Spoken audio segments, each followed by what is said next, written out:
Hello, my name's James Henderson.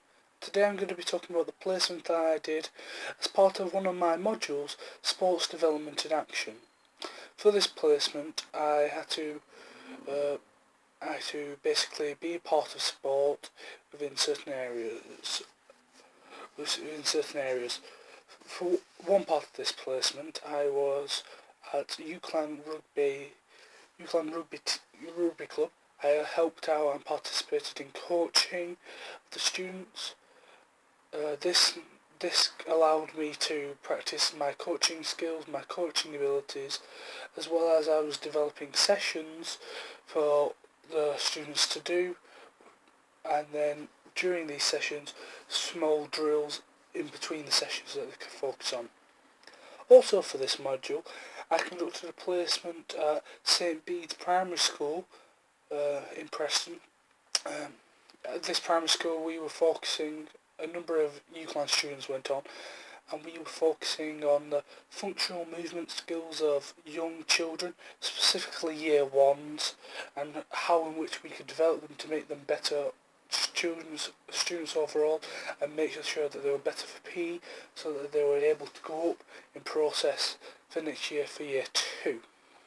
So basically I'm here to talk about what literature I found useful and helped me go through my placements and the experiences that I had during these placements. Well, the first we'll talk about is UCLan Rugby.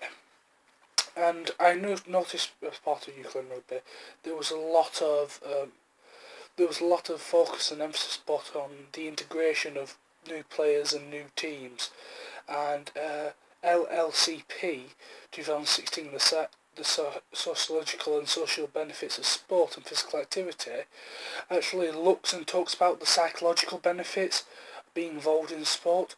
This can be related to my UCLan Rugby teaching, as students are being trying to integrate it into the teams with people of own ages and own similar backgrounds, reasonings and morals for actually wanting to take part in rugby, and then for them to feel welcomed and enjoy rugby. And I noticed that during my placement as part of UCLan Rugby's coaching staff, that a lot of the emphasis was focused on making sure that everybody was involved, everybody was getting along and enjoying themselves, especially with integration and the amount of information that was given out socially towards the group at training sessions, arranging of meetings and social events and so on.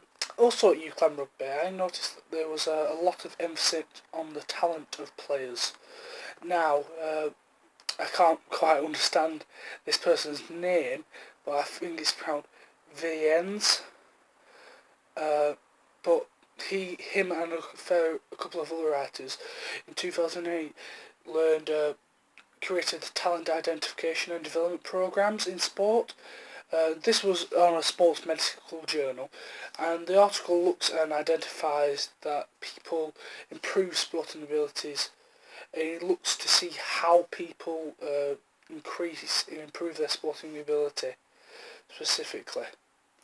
This specifically looks at in ways in which the people improve and the way in which talent is identified within groups. Now I found was very important within UCLan Rugby, as there's a lot of people coming from various different backgrounds, various different reasonings for wanting to be at uni, and this idea and this sense of talent was apparent throughout my whole time there training with them and coaching them. As people were there that had different levels of ability, so therefore we had people that were coming in for playing from ex-semi-pro levels over in Ireland, people playing in academy levels. Also you had various other people that played for county and clubs, which was very good. But then we also had the people that were just interested in rugby but didn't play, so therefore we had to bring them to a level in which was considered to be more reasonable. So therefore talent identification and the development programs in sport was very useful, as we can, as coaches, we can identify people and identify where and which they're strong, how strong they are. Therefore, we can place them into the correct team, so they are properly integrated and can improve at a continuous rate. Also, the emphasis on improvement was rather important, especially when we're focusing at rugby. Now, I looked at a book, and this book was talking about psychological tests for athletes. I beg my pardon, physiological tests for athletes. And the book was looking at the type of backgrounds, the amount of training, and the own biological improvements that athletes had due to playing sport. The book goes on to explain that training a certain amount can improve performance, whether that be physically, mentally, tactically, or technically. This can relate to youth-line rugby, as we're trying to improve a person's ability, no matter what level they came from. Like I said before, you've got people coming from county and semi-professional levels. We still want to improve them just as much as improving people that have barely even been part of the sport and just want to be a part of it. So therefore we have to make sure everybody's learning at the same process, learning the correct techniques and the way in which we want to play the game. As we do this, I found that it was the lesser experienced players that actually picked things up quicker, because they were more eager to learn, and whereas the more experienced found it like it was just refining their technique, making their technique so that much better. So when they went into games, their rehearsed technique, their rehearsed practicing made them perform better in the game. Now to talk about St Bede's. Now at St Bede's, I got introduced to the PE coordinator over there, which was Kevin Longridge, and he's the sports coordinator for the whole of the South Ribble, and he was very interested in looking at functional movement skills within young children and trying to improve that so that they were better for him and better for the school during longer periods of sport and longer periods of physical activity. And we tried to find out whether or not training more functional movement skills, such as throwing, catching, bouncing, running, skipping, hopping, kicking, whether or not all these functional movements actually had an effect on whether or not a person was becoming better or worse at sport. And if at a young age, this made them feel better at sport. Now, functional movement skills itself. Now Donnelly, in the development of physical education for all children, looks specifically into the development of physical education for all children, and in the text it mentions that movement skills, especially running, hopping, skipping, are very important in developing the child's skills. And developing of these skills, and at a younger age, may lead to increased ability to perform physical demanding tasks, and that may occur later on in life. This is because the child's body is made to feel aware because the child's body is more aware at a young age, and it learns quicker. This is how. So if we therefore inform functional movement skills at a much younger age, they therefore pick it up, therefore becoming a lot easier to therefore they find tasks and physical activities a lot easier to complete as they're more physically mobile.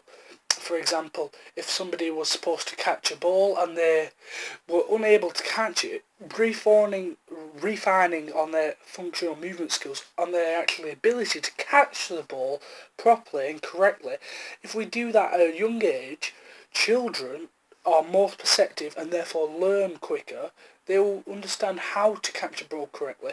This will stick for them later on in life, giving them an advantage later on in life compared to the rest of their counterparts and the rest of their age group, giving them a better advantage in sport as well, of course.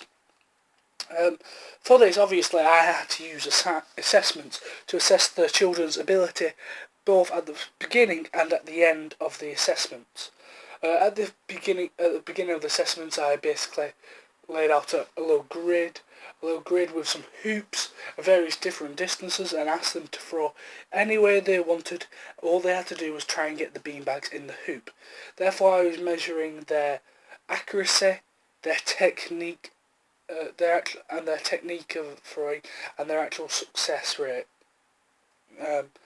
But yeah, I found that Burton and Miller, who looks at movement skills assessment, and Sugden and looks at the assessment of both of them look at the assessment of movement skills, and the actual programs in which, and especially Sugden looks at the problems in 7 and 9-year-olds children and the way in which we observe them. This is from the British Journal of Education Psychology, which I found was very interesting. And both texts look at the assignments, and particular assignments focused on functional movement skills. And this is quite relevant to me, obviously, because I want to see how the way in which children particularly moved, especially throwing, as that's what I was focusing on, especially underarm and overarm, and looking at what to actually assess when I was doing this, when I was assessing the children's ability, and this also gave me guidelines in which I was able to look at a student and say, okay, look, you may be doing this wrong, you may be doing that wrong, and then we're trying to work it out and make them feel more confident and more comfortable about actually throwing a ball or a beanbag or a sponge hoop. It also gave me a guideline so I could have an idea of kind of how I should assess these children. At the end, I decided to assess them both at the beginning, at the end, using the same test, like I said before, with the different hoops at different distances. Therefore, testing their accuracy and their ability to throw, and their choice of actual throw, whether that be underarm or overarm, depending on the distance of the hoop. So this was quite good, and this could actually help me next time to see if I actually did anything wrong, and if some of the children during my time actually teaching them didn't improve. Therefore, I could look at it next time and say, okay, look at this piece of work and say, oh, this is how the children need to improve their ability. Okay, this is where I went wrong in teaching them. This is how I can therefore change it to make them better, make the children's ability better, so that they can improve next time, and next time all children can improve, not just the people who did well during the 6-week training program that I did for them. But yeah, overall, I enjoyed both my placements, especially at St. Bees. I found it very interesting, looking at functional movement skills. Sorry, beg my pardon, just got an itchy nose. But yeah, I found it very interesting, very engaging, and very easy to pick up, and it gave my interest for teaching later on in life. I also enjoyed the coaching, obviously, at UCLan Rugby. I'm a rugby boy myself. I found it very good to try and test out my coaching abilities and specifically look at what a club is trying to do and how a club is trying to develop. So like I said before, the club was looking to develop on its talent, increasing its talent level, therefore making sure people are integrated into the right teams, and looking at their identification and their improvements and the training that they do. And the more training that they did, the better they got. This was exactly the same with St. Bees. The more training they got, the children got better and better. But yes, I'd just like to say thank you very much for listening, and I Hope you enjoyed this video, and if you have any questions at all, don't hesitate to email me or contact me in any way, shape or form. Thank you very much.